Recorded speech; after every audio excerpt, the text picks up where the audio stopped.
tanah yang sepatutnya subur semakin dipenuhi dengan sampah, plastik dan sisa berbahaya. Pencemaran darat bukan sahaja menjadikan pemandangan, tetapi juga menjelaskan kesihatan manusia serta keseimbangan alam sekitar. Assalamualaikum warahmatullahi wabarakatuh. Saya Khadijah Nazri, wartawan daripada SBPI Gombak.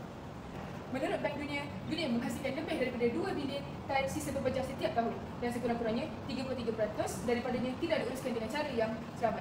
Akibatnya, tanah tercemar, sumber air bawah tanah terjejas dan tanaman tidak dapat tumbuh dengan baik. Hari ini, kami akan menemukan seorang pelajar untuk mendengar pendapatnya tentang pencemaran darat, kesannya kepada kehidupan seharian dan apakah langkah yang boleh kita ambil untuk mengurangkannya.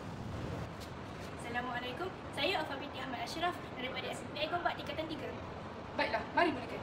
Cik Alfa, terdapat beberapa soalan yang akan ditanya pada hari ini. Pertama sekali, apakah yang cik faham tentang pencemaran? Berdasarkan kefahaman saya, pencemaran ini apabila persekitaran bumi dipenuhi dengan sampah sarap dan bekas makanan tidak diuruskan dengan baik. Baiklah, terima kasih. Seterusnya, kita akan menjurus ke topik pencemaran di darat. Pada pendapat cik, apakah punca utama pencemaran darat di kawasan kita? Pada pendapat saya, antara punca utama ialah sikap manusia yang membuang sampah merata-rata dan kurangnya kesedaran tentang alam sekitar dan penggunaan plastik sekali guna yang tidak terurus. Ya, semuanya bermula daripada tabiat buruk manusia. Apabila manusia tidak menguruskan bahan buangan dengan baik, seperti yang telah dinyatakan oleh Cik Alfa sebelum ini, pencemaran akan berlaku. Sekarang, lihat tempat bungkusan sampah ini.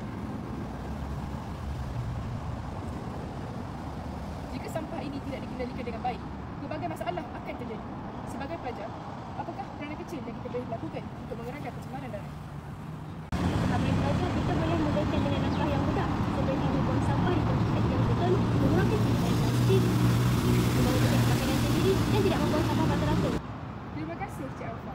Sekarang, kita sudah hampir ke penghujung. Akhir sekali, apakah harapan awak untuk masa depan bumi? Saya berharap suatu negeri kita dapat bumi yang lebih bersih dan berhijau dan bebas daripada pencemaran. Semua orang perlu bekerjasama untuk menjaga alam sekitar dan menjaga bumi. Terima kasih atas perkongsian yang amat menarik. Cik Alfa tahu tentang SDG, Sustainable Development Goals. Dalam topik pada hari ini, SDG yang paling sesuai dikaitkan ialah SDG 15.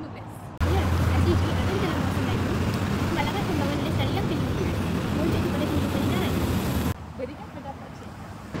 Fokus utama yang untuk melindungi, memelihara dan memulihkan penggunaan lestari ekosistem daratan, menguruskan hutan secara berkepan, memerangi penggusuran tanah dan penggusuran serta menghentikan kehilangan biodiversiti.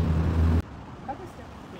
Oleh itu, marilah kita bersama-sama menjaga alam sekitar dengan penuh tanggungjawab. Setiap tindakan kecil seperti membuang sampah pada tempatnya, mengurangkan penggunaan plastik dan menyertai industri hijau mampu memberi kesan besar kepada bumi kita.